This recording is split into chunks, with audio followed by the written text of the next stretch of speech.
Welcome to Spectrum Perspectives, real talk with parents, professionals, and autism advocates. With your host, Cindy Gellermini.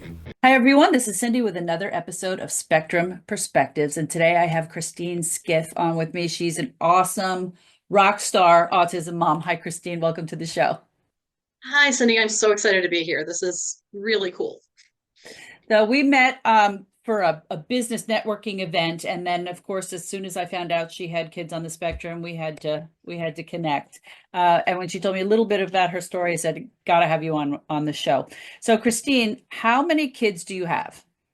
I have five, and they're young adults now. Okay, and who's on the spectrum? All five of them. Wow. Okay. And then through that, you found out about your husband as well? Yes. When my first child was being diagnosed, it was one of our twins, Jamie, and he was 2 at the time. And I was at the neuropsychologist's office that we were seeing in Virginia, and he said, just you do know your husband's also on the spectrum, right? After he met with us. I was like, oh, really? He's like, yeah, you should probably check into that. So Great.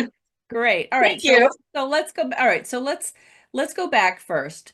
I always ask moms, let's start with the pregnancy, the delivery, and their development, because I wanted to get to like how old were they when you found out that they were on the spectrum, how to get diagnosed, and that kind of stuff. But we've got to go through this like 5 times. So see if we can How about I let's see if hit we can the speed this up a little bit. highlights? Yeah, Yeah. exactly.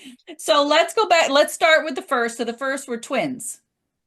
No, the Oh first no. one was Paul, Okay. and he displayed signs, but I was unaware of them because I had worked with stereotypical autistic kids that, the ones that you saw in the movies when we were kids, rocking in a corner, extremely severe.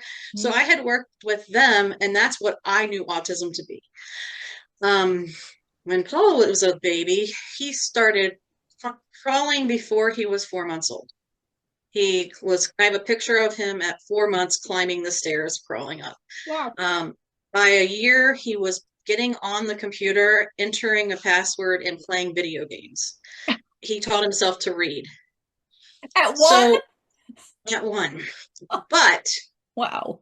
so when he had to have his baby carriage covered anytime we were out in public, or he would just scream bloody murder, I was like, that's just one of his, idiosyncrasies. And the fact he had to sleep on white sheets, and the fact he had to have the exact same bedtime routine and would only eat 4 raviolis cut in fourths, you know, and, and the fact that at 5 months he weighed less than a year, or a year he weighed less than he did at 5 months because he would not eat solid foods for the most part.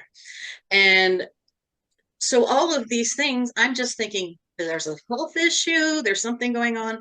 But autism was the first thing for my mind. Um, then we had my second, and What's the age difference? they are 17 months apart. Okay. So, and this is going to be, I need to say this because I will mess up invariably, and somebody's going to be like, who are you talking about? So my second was born male, but she has transitioned. Okay. So I'm honoring her by calling her um, by her chosen and real name. But if Right. I revert, it's hard when we're on in memories Yes. because at that time she was not Serenity, she was Samuel. Okay. And so Serenity, when she was born, she would hold your face and look directly in your eyes. And if you went to try and move, she had to have your full attention. And all the things that I would think autism for were not there. She was very emotionally connected. If anything, Yeah. she was too emotional. Okay. And so I was like, so again, there's something going on, but I don't think it's autism because she's just a perfectionist. She just like she would do her homework and then not turn it in because she didn't think it was right. I saw that as a perfectionist thing. I wasn't seeing it through the lens of autism. Right. But then Jamie and Alex were born. They're the twins. They are Okay. 13 months younger than Serenity. Okay. So we had 4, 2.5 and under.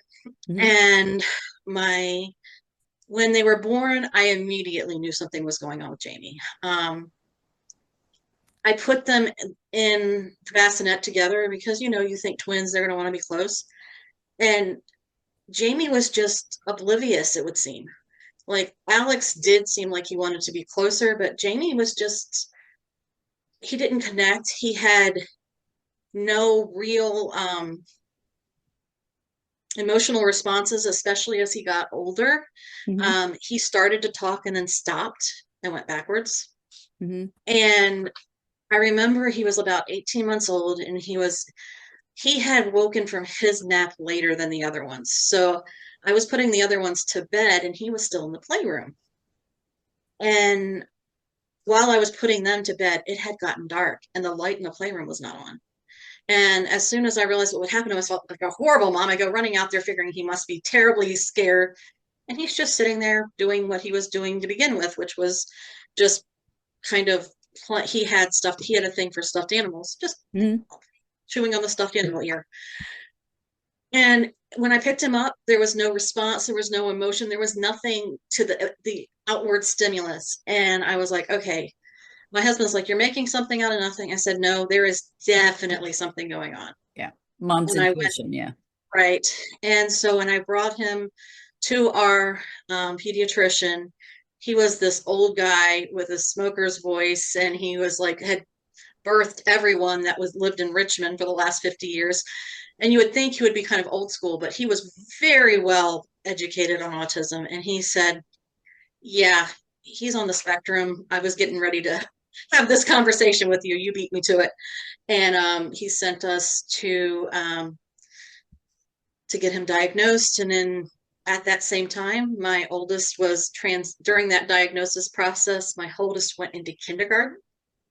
And that's when it became very evident that he was not neurotypical, because as the other kids are adjusting to kindergarten and things are going smoother, they're going worse for him. And he threw a chair and all these things that we didn't see at home. And Mhm. and he was so much more stressed. And his teacher called me one day and she said, hey, Mrs. Giff, can you come in and talk to me? And I was like, sure. And so I went in and she said, so Mrs. Giff, I was a special education teacher for 25 years, and this is my first year back in the mainstream classroom. And I want to talk to you about Paul. Have you ever heard of Asperger's syndrome? Mm. And I had been doing all kinds of research because of Jamie being in the process of being diagnosed with traditional autism at the Yeah. time. And I was like, yeah, and I really was seeing some similarities with Paul, but I was like, I didn't want to be like that mom who sees it everywhere. And Mhm. she's like, no, you're not seeing it everywhere. Your child is on the spectrum.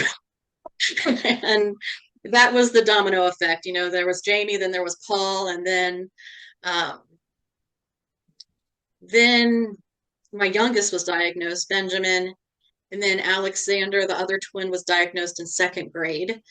I Okay. hadn't seen it with him because he was so internal about his autism. That's what I was going to ask about the other twin. What was going on with? He It came across when Alex had a meltdown, it would come across as stubbornness if you did not know him, Right. because he just shut down. And it would appear that he was not listening to you. It wasn't like an autistic response that I saw with my other kids. It was Mhm. just shut down, like, hey, Alex, what's going, go do the dishes or whatever. And he just shut down. And to me, it was like, okay, he's being stubborn. But he wasn't being Mhm. stubborn. And that's probably one of my biggest regrets as a mom, that it took us until second grade to get him diagnosed, because I Mhm. didn't know the symptoms I was looking at. And a lot of his things that would have cued me into what he was doing them internally. Like he was counting over and over again, but it was in his head. And he was making patterns, but he kept them in his head, and things had to be done a certain way. But he didn't make a big deal about it. He just did it himself. And if it wasn't that way, he didn't make a big deal about it outwardly. He just shut down, and I didn't know what shut him down. And so he was diagnosed, and then finally my But second child, but they could speak. All of your kids could speak. except for Jamie. Jamie didn't speak until he was around 5. Um, Okay. and Right, but and he's the first one that you really noticed. Like he's right, like the he was classic time. more Yeah, severe on the right, spectrum, and right. And then he would he's the one scream that I 12 would hours a expect day. to Yeah, not be verbal. Okay, got it. yeah. And it took till like 5 and a half to get him potty trained. All those stereotypical things Yeah. where actually when they diagnosed him, the doctor told me that I should be prepared to put him in a group home once he got to a point where I couldn't handle him anymore. Hmm. And I was like, this is my child is 18 months old. And Yeah, you're and you're already talking about group telling me homes? you're talking about, I'm like, at 18 months old, we haven't done any kind of therapy. We haven't done any kind of interventions. We haven't done Right. anything. He's not even been in school yet. And so that kind of turned me off. And I was like, look, we're going to try some other things before we give up on my child completely, Yeah. And so in his case, the things that we tried did work. Around 3.5, 4, he started to say single words, like 4.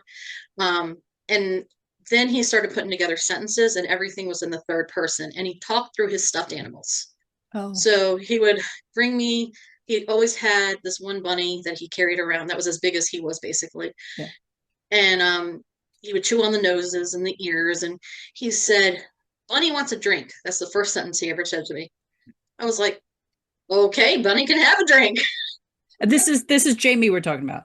Yes. Okay. And Okay. then So this is how he started speaking, was through his he, animals. It's kind and of then cute. eventually it went to him referring to himself in the third person. Okay. And the very first sentence he said to me, referring to himself in the first person, Hmm. broke my heart. Oh. Because he came up to me and he said, Jamie's broken. Oh. And I said, oh no, baby, you're not broken. You're exactly the way God wants you to be. You're Oh. perfect. And it just broke me inside that this little 5-year-old had this going on inside of him, Yeah. that he felt the difference. He felt that disconnect and he felt broken, and it tore me apart. Oh. And so I really went out of my way to try and And I wonder what reinforce. even made him say that. I wonder what was going You know, on that he now felt that I that. know Jamie as he's come out of himself, Hmm. which by the way, when he gets super stressed, he goes back to being nonverbal.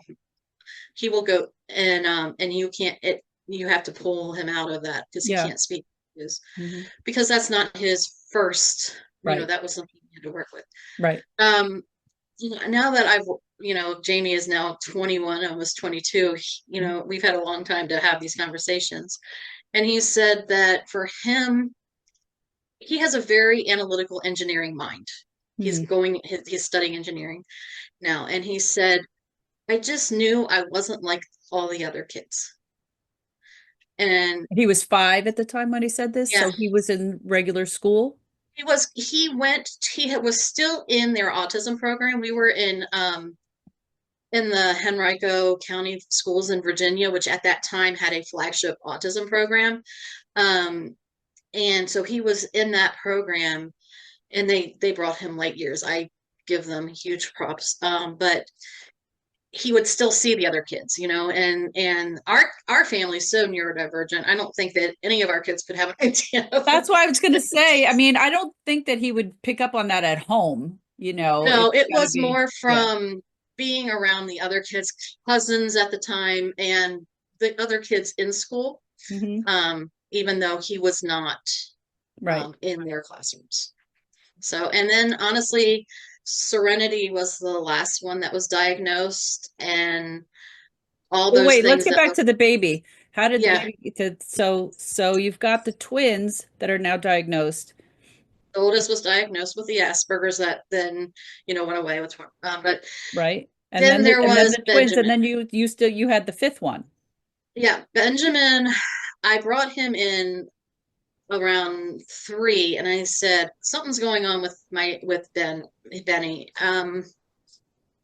But it's not like the other kids. And I said, he has some of the symptoms of autism, but it's really weird, the other things. I said he has this really At the time, I called it an active imagination. I said he sees monkeys in our trees and says they're playing baseball, and he insists that they're there. And he, when he doesn't just have an imaginary friend, he gives you directions to get to their house. And there was really, I was like, I don't really know what's going on. And so they did all the traditional tests, and he did come back on the spectrum. He did? But he did. Okay. But I was like, there's still something else going on. I know there is. Mm-hmm. I see the autism, I see the repetitive things, I see the disconnect in communication, where he only talks about his interest, and he would talk about his interests nonstop. But I said, there's just something more. And the doctor's like, he's just different than your other kids. He has a really active imagination, but there was something off. And he had this really high pitched voice. The voice modulation wasn't there. And but he started instead of the more therapy and stuff we got for him, the older he got, the more he was throwing tantrums, the more he was having meltdowns, the more uncontrollable he became. And I was like, we are doing all the same things, but we are not seeing any of the same results. Mm. There's something else going on. Yes, I can see them when he's calm. You can work those things with him, but he's so easily just triggered. And when he was 11 years old, Paul had become a teenager.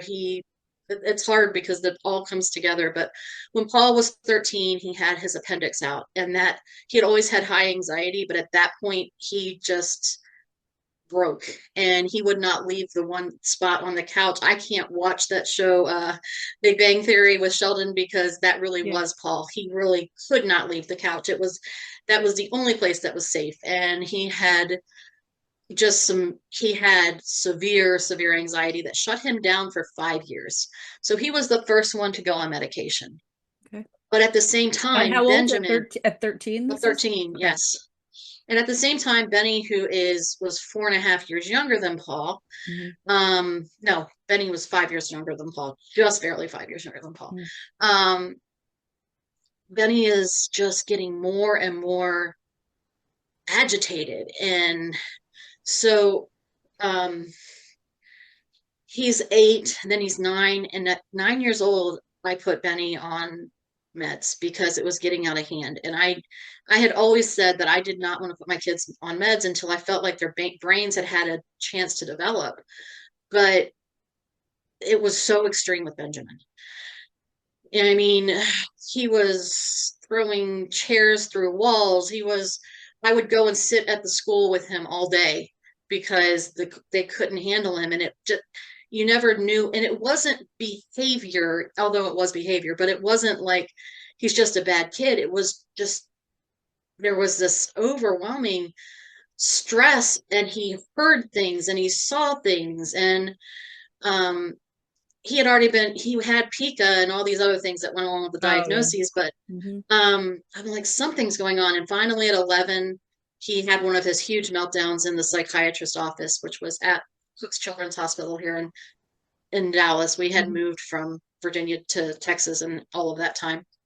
And the doctor, his office was at Cook's Children's. He picked up the phone, he called security, and he had my 11-year-old walked across the street with 2 6.5-foot bodyguards armed, straight to the behavioral unit. Wow. And I was sitting there and I was like, look, I've been saying for years, autism's there, but there's something else. And there has been something else. And they kind of poo-pooed me. And then after the 2 weeks he was in there, they're like, no, there's something else. There's something else. And he was the first one to get, other than Paul, to get the mental illness diagnosis. And he had just turned 12. His birthday was the weekend before his diagnosis. After intensive psychological, psychiatric testing. I mean, it was like 4-day, all-day testing. And then I never got over, and then we waited for months and I wasn't hearing anything. And I'm like, why did we do this?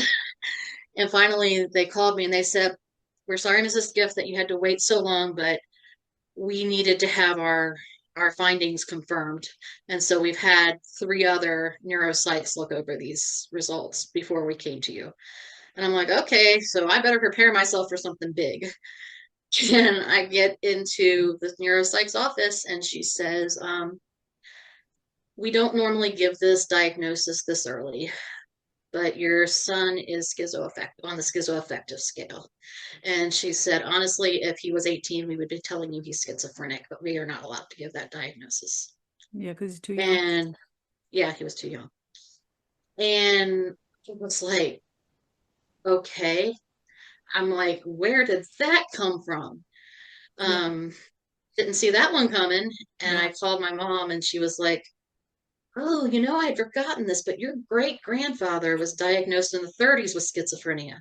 Back in the 30s. And I'm like, would have been nice to know that. But so that was a really hard journey with Benjamin. The harder part of the journey has been his managing his mental health more than the autism, though getting him treated for the mental health with an autism diagnosis, most hospitals won't take him. So it had we had a very hard time before he was managed. He's really doing well now. He's 20. He's very good about taking his medications and he's very good at self-advocating, but those teenage years were really rough. We were in and out of the mental institutions a lot, to the point He of was in where school then? I mean, that had to have affected school. well, that was the problem. Every time we put him back into school, he would have another break. And because Too of much pressure. stress, Yeah, too much pressure. And so eventually one of the last breaks he had was serious enough that it involved law enforcement. I had gone to pick up the 2 of the kids from high school, and I had left him at home, which was literally less than a mile from the high school. And he was 14 at the time, so he was old enough to be there for me to go pick up. And he was not worked up. Usually I kept him with me at all times, but he seemed at peace and he was playing a game and I didn't want to interrupt him. So I went to pick up his brothers at the high school. And before I could even park, my phone was blowing up with all these numbers I didn't recognize. And I couldn't answer one call fast enough before another one interrupted. And eventually, police officer said, "Is this Mrs. Skiff?" I said, "Yes." He said, "I need you to meet us immediately there was a bank about a block from our house at such and such a bank." I was like, "Okay, I'm at the high school. Can you give me time to pick up my sons?" He said, "No, we need you here immediately. We have your son, Benjamin." And I got there and my son is sitting on the curb across the street from the bank and there's 8 officers around him. And the one officer said, "Mrs. Skiff, we know this is mental health related, which is why we don't have him in cuffs, but your son walked barefoot into the bank, mumbling and yelling, and none of it made sense. And he had a pocket knife in his hand. It was like this big. It was a teeny tiny one." And I was like, he was fine when we were talking 5 minutes ago. And I guess he and his brother had gotten into a fight and it set him off. And so at that point, it was really bad. And we're still dealing with the autism and all the other stuff with all the other kids. But it was at that point we realized we could not push him anymore. We had to get this under control because he could not learn while he was in this state of agitation. So we talked to his doctors, we talked to everyone, and everyone was like, right now, focus in on getting him stable because nothing else, he's not going to learn anything while he's like this. And so we really did just have to kind of back off, really focus on getting him stabilized, focus on keeping I mean, if there is a therapy out there, Benjamin has been in it. All of our kids, we did a lot of different therapies for, but the one that worked the best for him, none of the other traditional ones really worked. There's a place here called Ranch Hand Rescue, and it takes rescued animals that have been abused or abandoned, and it puts them together mostly with returning veterans with PTSD and older kids who have been or have been sexually trafficked, things that are very highly a lot of trauma and stuff. Yeah, trauma. Yeah.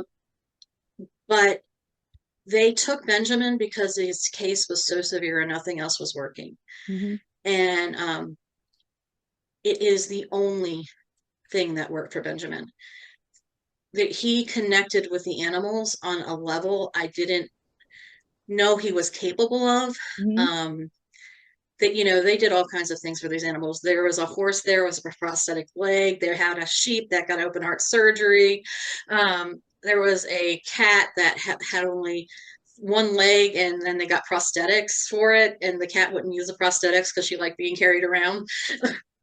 So, you know, and he just really, really connected. The owner who had started this because he saw the need was named Bob, and Bob he just had a heart for Benjamin. And one day we were there, Benny was having a meltdown, and he said, "Hey," and he threw him this stuffed horse that had the prosthetic leg. And then another time Benny was just around, he said, "Hey," and he gave him a hat and all these things. So he felt like he belonged. They let him name one of the pigs. And so after about a year or year and a half, he really started finally making progress. But it took that long. And yeah, it was a big deal. So all of that kind of happened at once. And I would say for us, the journey with autism was the most intense when they were younger. Yeah. Then the mental health came into play with the teenage years. Mm-hmm. And now that they're in their 20s, we're again playing with autism because the mental health, all those hormones have kind of died down. Right. I was just going to say teenage years is the hormones just add to the mix. Oh my gosh, you're like, oh, it's brutal. Teenage years are hard. Teenage years and autism are an entirely different thing. Mm-hmm. Because, you mean, and so, but now I think that what we are finding and what we are dealing with the most, and what I hear from other parents that are in the same position where their kids were kind of at the front end of this big wave of autism diagnoses, there are no programs or services available for our adult children. They don't necessarily fit into the normal workplace type without a lot of coaching, and Support, a lot of the programs that do the coaching are meant for lower functioning kids. And so, and I don't like using that term, but it's just like we've tried using them, but there's no connection to where my kids are at. And so this is what we're advocating for now, is some real change because you can't have an entire, what is it, 1 out of 8, or is it 1 out of 6 now boys are diagnosed with autism? You can't have that many kids being diagnosed and having supports growing all the way up because they have to be functional, and then say, "Oh, you're 18, the supports, you don't need them anymore." Right. They're gone. Right. You can do college. It's great. So some of the colleges do have help now for kids with autism, but even then, we are finding over and over again with all the people who I do advocacy for, the ones that I talk to who have been friends for years, whose kids our kids are just getting lost. And they're coming back and they're living at home, and you're like trying to encourage independence and all these things that you've worked for all these years. Mm-hmm. My kids can do laundry. My kids can cook a meal. My kids they can do all those things, mm-hmm. but they can't drive a car. That was no, nobody can. Okay. No, they didn't want to. Okay. Now we're having a couple of them are at a level where they can, but the other couple I'm not convinced they can drive because they can't focus. They're so inside of their heads. Right. And they don't focus on anything around them. Like my oldest still walks into people in the grocery store.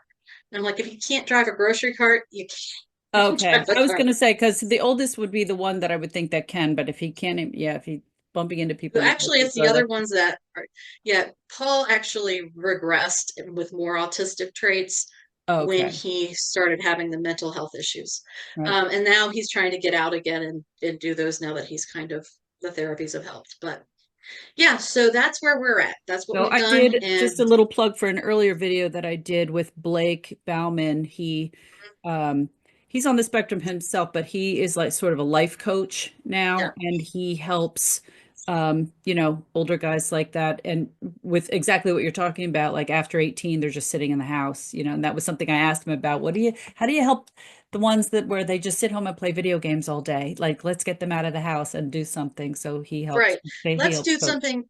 And it's so bad for their mental health. Like with my kids, I'm like, it's they feel like they are failing because they want that independence and they try and get a job, and then after a week or so, it's worked up so much that they can't function in that environment because Yeah.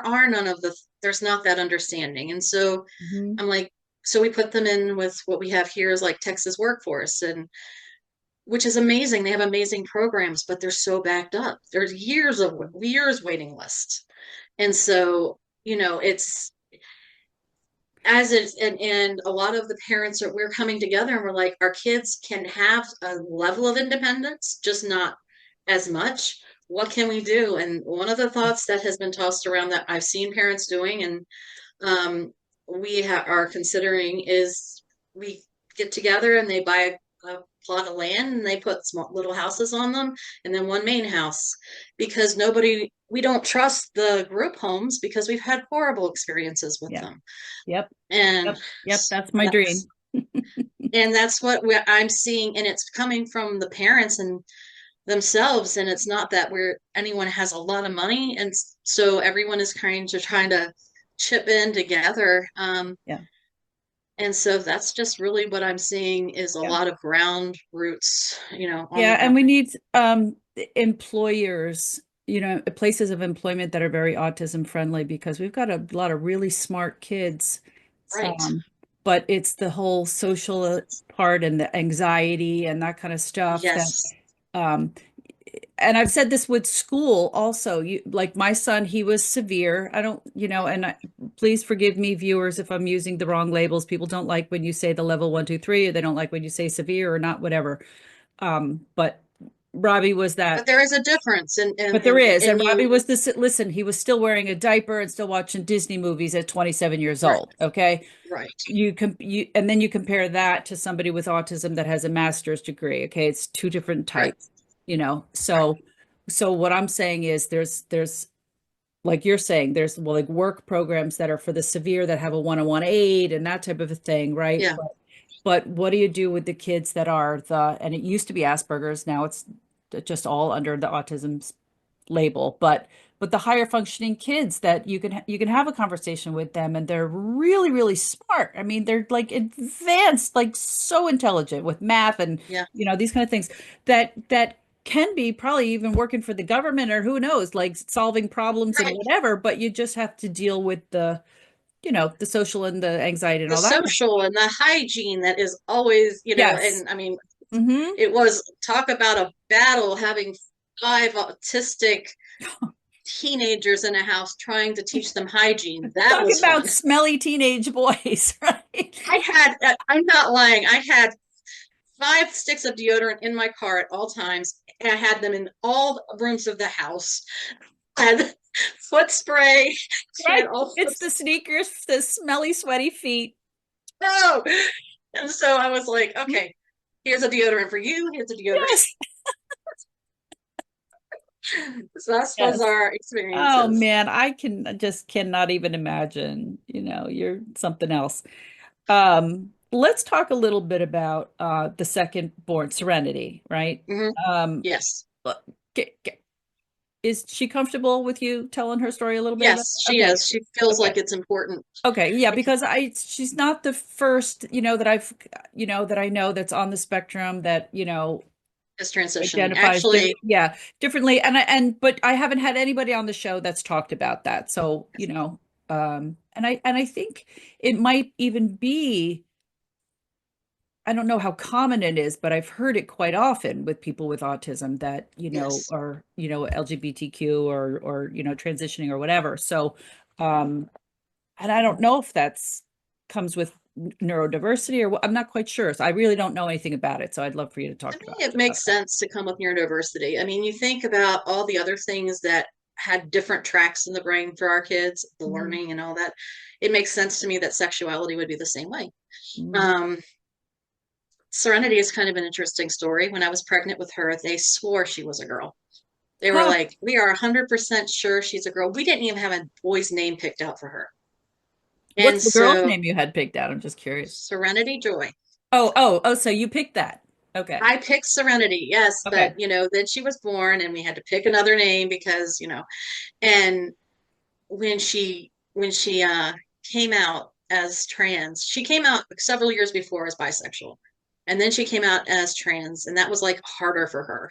Um, we're a very accepting family. I Wait, mean, we how old was she then?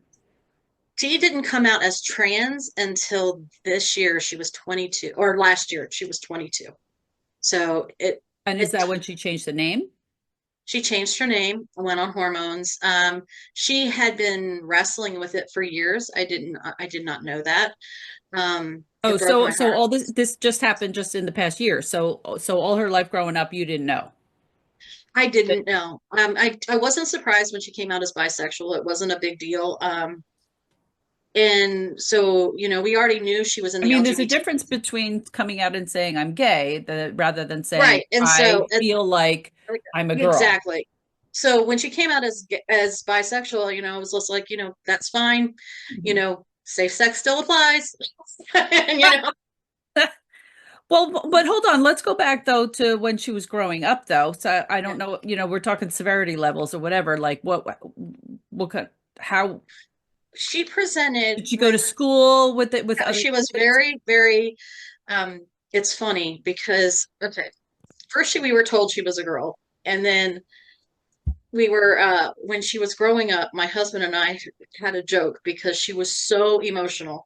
She was the one that would stop up the stairs, hate you, I hate you, and Yeah. slam her door. And so my husband's like, we may not have a girl, but we have Sam. Yeah. Just our teenager. And Mhm. so she was just always super emotional, super, super creative, immensely talented in art, such a perfectionist that she drove herself and everyone around her insane. She does because nothing is ever perfect enough that she does. She doesn't care what you're doing.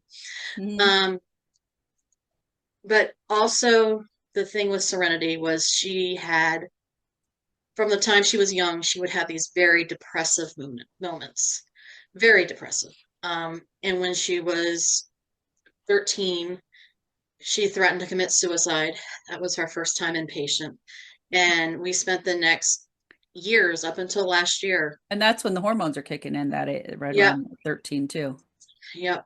We spent all the like up until 22. I mean, that's right. Uh, That's when the voice drops and start and her getting voice didn't hairy drop a whole armpits lot. and the Yeah, whole. yep. I mean, And that's really when she was like, I mean, let's think about it. When you're little, like babies, you can't tell if they're a yeah, boy or girl because they all look the same, right? And they're all, and they all have the same cute little high voices and all that kind of stuff. But right around that 13, that's when it's like everything changes. You everything changes, start but becoming a man or a woman. right, with her, the change was just this spiral into deep, dark, unfathomable depression. Hmm.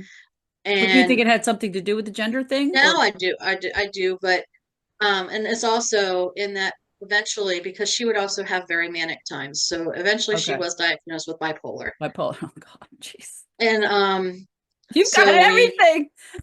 we actually had a joke. I told my husband one time, I was like, I want a bumper sticker that says DSM-5. If it's in there, it's in here. And so for Christmas one year, he did that as a joke. He got me and I put it on my car and all the therapists and psychiatrists and psychologists and everybody they thought it was hilarious every time he said it. Anyway, Wait, what's um, DSM-5? I don't even know what that is. that is the diagnostic manual that psychologists use to diagnose anything, all the Oh, different things, including okay. autism. Okay. Oh, including So autism. Okay. so we it became a joke. So, Okay. but yeah, she was diagnosed with bipolar. She went on medicine that helped a little bit, but even then it didn't help enough. Mm-hmm. And finally, when she came out as bisexual, I thought, okay, maybe now she'll really, or at that time, no, he will really kind of find himself and find a group of people, and and it just didn't. She did find people, but it was. And was she in regular public school? She went through very but regular public school up until she was about 17, and then she dropped out. Okay. And I I mean, fought there's a so lot of hard. trying to fit in, in your Yeah, middle and school and I teenage just years was too. like, It's just, I fought it and I fought it and I fought it and I Mhm. fought it. And her principal brought me aside and she said, Kristine, she is so smart. Or at that time it was he, is Mhm. so smart, so talented. But right now, he is so miserable. When he's here, it's just, he's not getting anything. Get him help. And Mhm. I was like, we're trying so hard to get him. And so Yeah, get him help when the where? How? right. I mean, we had every therapist we could think of. We had all the medicines. We did all the things, and nothing was working. Hmm. But last year, at 22, she came out as female. Okay. And for the first time in her life, she felt at peace. I could tell immediately. It was like 1,000 pounds, like her entire face even lightened. It was just like, that's not to say she doesn't have issues with the bipolar, with the up and down, because she does, Hmm. but she does not have this deep underlying self-hatred, self-loathing. I want, like, we were on suicide watch for 8 years straight. And now I don't worry about her, if I'm going to see her the next morning. Yeah. And so, and she's so much happier. She just is. She is herself. She is her true self. And it is interesting you brought up the autism, because she has a very large group of other transgender people around her age, and 9 out of 10 of them are also diagnosed on the spectrum. Yeah. It's very interesting to me. Yeah, Yeah. and they are happy. They have a very supportive community. Hmm. I I am true. The only thing that I worry about now is we live in Texas, and I'm trying to get out of Texas because Texas is not a good place for that. Well, yeah, no. I didn't realize you were in Texas. Yeah, okay. Yeah. I thought you were in Virginia. Okay. Um, Interesting. All right. So they're all in their 20s now. So where are we? Like, did any of them have employment? Are So they home all day? Like, what's going on? right now we have all of them. We've tried doing the job thing, and they haven't been able to hold a job. So what we have started instead is getting them coaching. We're trying with getting them personal coaching and it has to be individualized. And we were working very much towards that when my husband, her story is so insane. My husband back in 2009 was diagnosed with MS, and it had not progressed up until he got COVID. And once he got COVID, it was like gasoline was thrown on it. And so in August of this year, he retired. He could no longer work. So we lost our insurance, and I'm now bringing insurance in on my company, but it took a little while to make that adjustment from my company kind of getting its wheels under it to now I'm supporting a family of 7 and the company. And so now we finally got health insurance. So some of that stuff had to stop temporarily. But we're now getting it back again. So Okay. So everybody's home then. Everybody's home during this. everyone is home. We have our family. We have 7 people, 3 dogs, a cat, and a grand turtle. Oh, Including the husband that's retired now, and you've got everybody home. I would be out of the house as much as possible if it I, would I be to have get a break. I do. I'm currently looking for an office Yeah. that is outside the house because, well, the company is now doing distribution on top of our publishing and everything. So Yeah. So that yeah, we need, let's talk a little bit about what you do. So yeah, what is your company? my company is Gift and Author Publishing, and I am a publisher. I help people tell their stories. I really feel that the most human, basic part of our humanity is our telling stories. That's how we connect with each other. And when we tell our story, it's how other people can understand us and can see us as human, not just not, a big blob of facts. And it's how we see others and their stories. So I am very privileged. I love what I do. Every day I get to hear the most amazing stories and help them come into the world. And so, but don't do it on my own. I have a full team. We have professional editors, formatters, illustrators. We have a team of ghostwriters for those who, for other people who write their books, because Mhm. for whatever, there's a million reasons why. Um, and we have, all And the you way were a through to, ghostwriter as well, weren't you? that's how I ended up doing this. Hmm. Um, I mentioned how Benjamin got his diagnosis for schizoaffective disorder. And I was sitting there during that diagnosis, and I don't mean this badly, but we've had so many diagnoses in our family. It was like getting another potato chip. I don't mean that most of the time. It was just, oh, we're adding another one. Okay. Just pile it More on. letters. Yeah. Right, great. But all of a sudden, I felt something wet on my hand. And I realized I was weeping. And Mhm. I did not know I was weeping Oh, because wow. I was that disconnected from my body, because of all the stress I was carrying. Yeah. And getting a diagnosis like that is much different than autism in that, with the autism, I was given things I could do as a mom to try and help. You can do this therapy. We can try this. We can go and do this, that, and the other. Right. When you're getting something like schizophrenia or schizoaffective disorder, Yeah. it's all about brain chemistry. And yes, you can do therapy, but the therapy is to help them deal with the fact they have their brain chemistry is whack and they're going to be on meds for the rest of their life. Hmm. Because otherwise he starts hearing voices and starts doing crazy things like walking into banks with it. So, um, we, my two best friends at the time, Donna and Becky, they kidnapped me from my house. I say at the time, they're still my best friends, but Donna has passed on. She died during COVID. Um, and they kidnapped me. They brought me to dinner and they said, Kristine, and moms, dads, anyone, if you're a caregiver, listen to this because this is so important. It's these kinds of friends you need in your life. You need levels of friends, but these are the friends that will sit you down and say, you are not okay. Everyone else thinks you're okay, you're handling a ton, but you are not okay. And my friend Donna, I still to this day do not know how she did this because, as far as I know, you can't do this, but she did.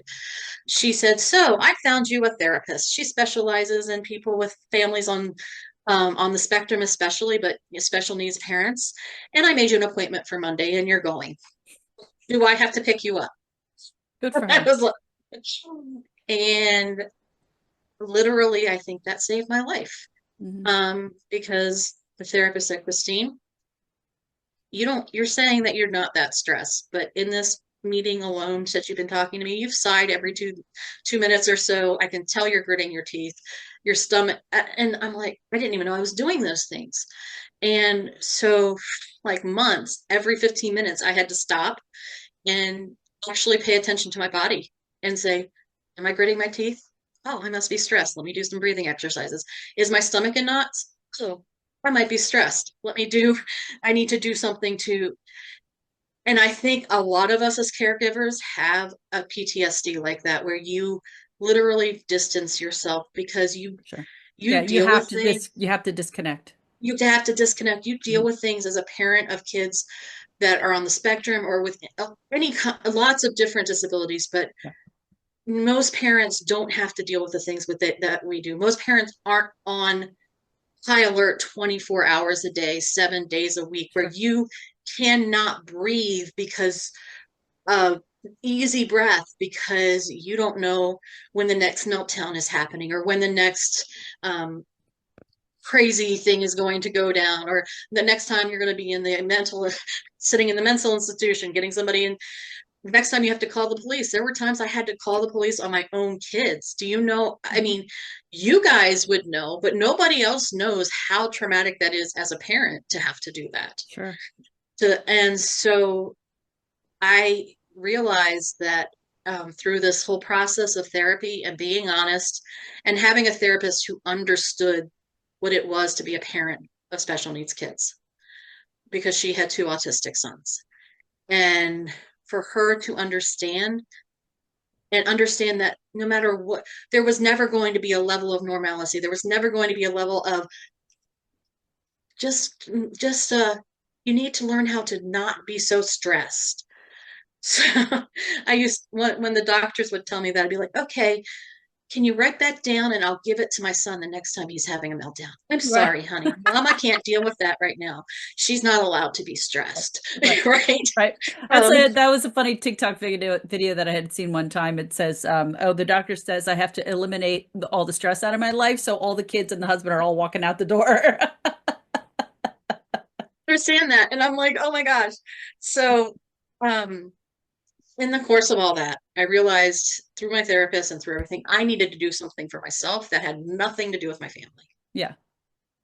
And because before I got married, I had already started my career in writing. I had to stop it because of just, you can't be the mom of 5 special needs kids and actually have another job, because that is it's not a 40-hour a week job. That is a 24-hour a day, 7 days a week job. Yeah. And 5 times over. So I was like, okay, what can I do for myself? Well, I had a blog that had become popular. That was one of the ways I tried to stay sane. Our life is crazy, so people liked hearing the crazy stories. And part of the way I deal with all of that is being funny, because if you don't stress out when they make cat house out of your sofa by cutting a big rectangle in the back and 3 small, and you're like, okay, what are you gonna do? You just turn the sofa around and move on about your day against the wall. But just crazy things happened in our life. I mean, one time I went upstairs and my son had packages of spaghetti in his bed, unopened packages of spaghetti, and I'm like, why are there packages of spaghetti in your bed? Mm-hmm. I like the way they sound when I roll on top of them. Oh, okay. I'm taking the spaghetti. You may have the spaghetti in your bed. Okay. Yes, things like that. So people thought, getting glimpses like that into our life was funny. So people were like, write a book. And I'm like, I need to take a shower and not be interrupted, people. That's the level we're at right now. Yeah. But I did finally, that was what I did for myself, is I wrote a novel. It had nothing to do with autism. It had nothing to do with mental health. It had nothing to do with my husband or my kids. Mm-hmm. It was a psychological thriller that had where you could escape. You can mentally escape and go off. Yep. Exactly. And I self-published it. And a couple of years ago, I took it down and redid it all, because I self-published it without knowing what I was doing. And it was, looking back, I was like, ah. But at the time it was like, I did it. I got it out there, and people are like, this is a great book. What is it? And when did you get so dark? Yeah. I was like, I wasn't writing about my life. I was writing about something fun for me. And I just like mysteries. I always have. Mm-hmm. So, friend read it and she's like, oh, you're right. I didn't know that. I have a ghostwriting business. Would you be interested in coming along and writing with me? I was like, I'm looking for something to do beyond my kids. Sure. Can do that at home. That's something I can do. Mm-hmm. So I started my first ghostwritten book. I made a ton of money. It was 30,000 words and I made $250. Ooh. Not even a penny a word. I was like, I'm rolling in it now, right? But over the next 2.5 years, I wrote more than 25 books, most of which became Amazon bestsellers. And in that process, I realized the scams that were out there. Having been in publishing before and then coming back to it after like 15 years in between, I was like, I can attest to that. When after my children's books came out, I have the scammers come out of the woodwork, and absolutely. There's one company that calls me every week with a different scheme. You Right. know, like, oh, we're doing a book fair. We want to put your books in the book fair. Oh, we want to turn your book into a movie. We want to do that. And I'm like, but you can tell it's the same people. Like they changed the name and they changed the scheme, but Right. It's and always the and same I thing. don't think they're even calling from America because they all have the same accent. I don't know, Hmm. you know, and There is a huge scheme. But for me, it was like, I'm coming into this and I'm a book snob. I admit it. I like my books to look good. I want them to read well and I want them to Mhm. have quality paper and a good binding. And Yeah. what I was finding was people were saying they were editors and I didn't think they'd ever opened an English book. And so I built my own team. For me, I did not build the team to be a publisher. This Mhm. was because I wanted a certain standard within my own books. Yeah. And so when I wrote a kid's book, added an illustrator onto that. I just kind of built this team and people started coming to me, how do you do this? What are you doing differently with this? You're doing stuff differently. How are you doing it? And after about a year and a half, I looked at my husband, I was like, I'm publishing and I'm not getting paid for it. And thus I became a publisher. And we So do it if differently. I've heard from a few people that they've written a children's book, but they need an illustrator for it, and they also don't know anything about how to put a book together. I am not interested in illustrating anybody's books. I did my own because it was my own project. Yeah. Don't want to do it again. So if there's somebody out there that is in that boat, they can contact you. You can help them with an illustrator. Absolutely. I have several different illustrators I work with different styles, so we can figure out what you're looking for. And what I do, I've kind of changed the way publishing happens. I call it author first publishing, in that I built a publishing company I wanted as an author. Mm, And so, um, if you work with me, the one thing is I will not just put you out there with a book and not tell you how to sell that book. Every person I work with give 30 days of teaching them how to market their book, how to get out there and sell their book, and what to do, because selling a book is not like selling a box of candy on the street. It's very different. It's a different thing. And mm. um so that's what I do. I do what I love and I'm passionate about, and it has kept me sane through some very difficult times over the Right. past couple of And then years. you've been So working from home. yes, I do work from home.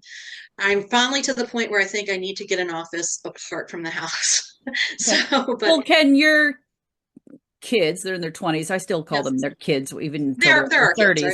30s. But your kids can be home alone. Well, your husband's there now, but My husband's here now. That's one of the good things about him being retired, is he's helping with that. Also, when I added the distribution on, my youngest Benjamin has taken over. Really, kind of, he has it all organized. I mean, talk about a job that is made for somebody with autism. organizing, yes.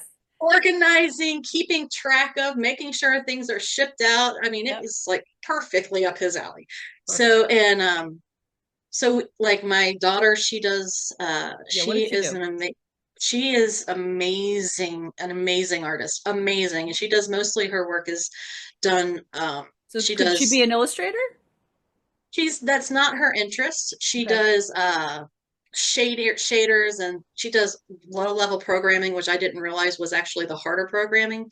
But Mhm. she does 3D art and all these things. What she does for me is she creates our instead of us using just a template to make a 3D image, what she's called a box cover, she individually designs each one with the shadows and the lighting, and so you have a very good rendering for a 3D book cover.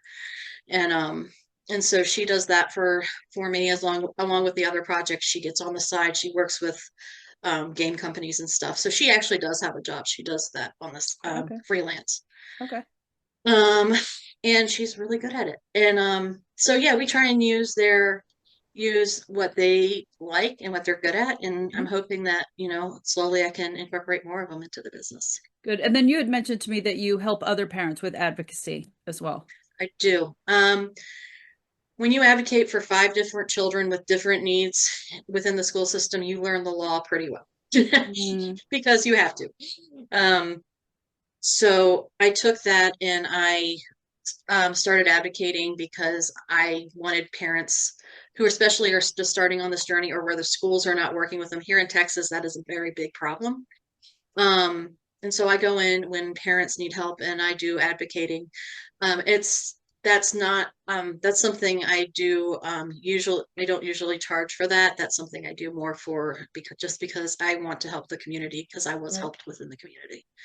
Um, I don't have the time to do it as often as I used to, but I still am involved and do that. And then I also involved in advocating for mental health care reform. One of the things I wrote went up to Congress and was read before the judicial community, not the judicial, the Senate Committee for Mental Health Care Reform. And I've been very involved in that process because there are 13 patients for every single bed for in Wow. mental facilities, and hospitals are only allowed to give a certain percentage of their beds to behavioral health. That was passed in the 50s or 60s to kind of get away from that whole the really bad asylum type thing. Yeah. But in doing that, we know we don't have enough beds for the people who need health services, Right. which makes a lot of the services not effective, and it's just kind of revolving door. So I do those things because I'm also passionate about those, and I want to see our kids and our loved ones have the services and the dignity that they deserve to have, and the freedom Good for and you. independence. So if somebody needs your help, either in the book publishing or advocacy or whatever, how can they reach out to you? How can they find you? They can find me on LinkedIn is the best way to get in touch with me. Mhm. Um, my LinkedIn is Kristine Meyer, Meier dash Kristine with Skiff a K. with a K. Chris- Um, Kristine Meyer, Meyer. Is that what you said? Meier dash Meier Skiff. dash. Yes, Okay. Dash. that's what I write Okay. under. So that's my you Got can it. get a hold of me, message me on LinkedIn, also on Facebook under the same name. You can find me there. Mhm. And then of course my email. And my email is K Skiff, that's Ski, F as in Frank, F as in Frank, Mhm. and it's gift like a present, Gift, An, author, Author, Mhm. publishing.com. No, not publishing, giftandauthor.com, just giftandauthor.com. There we go. Giftandauthor.com. Okay. And that you can get It's a hold of me any kskiff of those. at giftandauthor.com. Yes. You, Yep. I didn't hear the That's at. Okay. Got it. and my website is giftandauthor.com. You can get me there And as you probably have well. a contact page on there as well. There's a contact page Yep. on there as well. Okay. So Perfect. and I try my best to get back to people within 24 hours. That's my aim. So if you Wonderful. message Okay. me, I'll try and get a hold of you. All right, Kristine, thank you so much. Um, Lots of information there today. And I think this sounds bad, but if any moms out there think that they've got it, that they're stressed with one kid, they can just watch your interview and feel better. I had one person call me one day. Actually, this actually happened, and she said, I was having a really bad day today. And then I thought about you, and I realized my day wasn't So bad. It sounds terrible. like, That's what happened to me thanks. when Robbie was first diagnosed. I went away to a conference and there was a mom there that had two kids in wheelchairs that had like feeding tubes and breathing tubes and the whole thing. And I just looked at her and I was like, I don't have any problems. I don't like, it's all it takes is to see somebody else that's got it worse. And then you're like, I'm going to be quiet. I have nothing to complain about at all. So God I bless you. yeah. That's all I have to say. Yeah, God bless you. and Give you the honestly, strength and endurance that thank you you. need, physically, mentally, emotionally. Thank you. I've been blessed with a really good team of people friends and family who support us. And if you're a caregiver, please hear me when I say this. Mhm. Please, please, please do not think you have to do this alone. Reach out to me, reach out to Cindy, reach out to someone because none of us can do this on their own. I Yeah. don't do this on my Yeah. own. And this is why I do the retreats for moms. If you were in New Yeah. Jersey, I'd tell you, you got to come to the retreat. We're having it in 2 weeks. And it's Oh, for wow. moms just to all get together and be together and do a little self-care and That's amazing. laugh and have a good time, make some new friends. So if you It's are in New amazing. Jersey, just go on my website, robbiesworldbook.com. You can learn about our retreats. So, all right. Thank you. Thank you for being here and taking the time out of your Thank busy you for life to having me. be here. This I was really good. appreciate it. All right. Thank you, Cindy. Okay, bye-bye. That's it for today's episode. I hope you enjoyed listening and it helped you gain a new perspective. To learn more about our children's book series, Robbie's World and His Spectrum of Adventures, or to learn more about what we do at Robbie's World Foundation, simply visit our website at robbiesworldbook.com. Thank you for joining us today. Be sure to join us again on our next episode of Spectrum Perspectives.